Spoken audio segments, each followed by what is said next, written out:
it's very annoying. Totally annoying. What's annoying, you ask?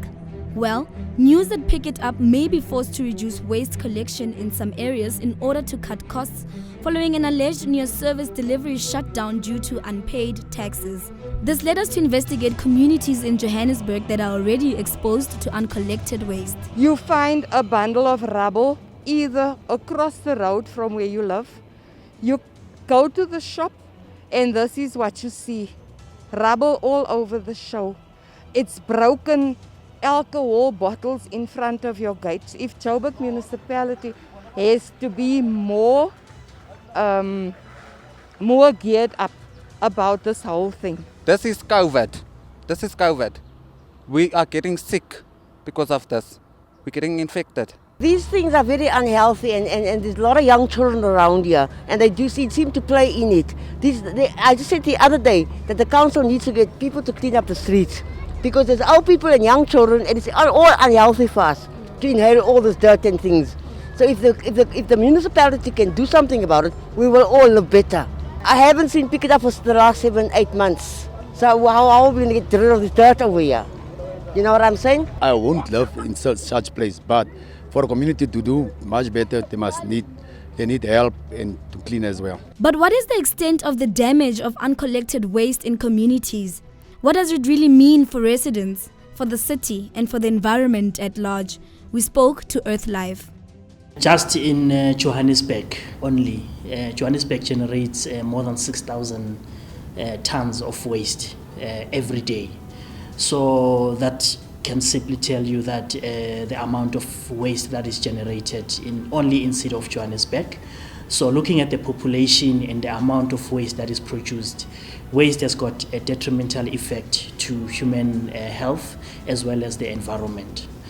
So you can imagine if there's no proper waste management in our, especially cities, and you can imagine the amount of health issues that communities would encounter in a daily basis. But also it's got a very huge impact on our climate because when we find waste, where there's waste, there's a tendency of also burning waste as a way of trying to create heat by some of the people who don't have places to stay, and other people actually resort to a way of burning waste as a solution to get rid of it. I mean, our landfill sites are already under pressure because their landfill sites are filling up. So one of the quickest solutions is that communities practice recycling, which is like sorting waste at source.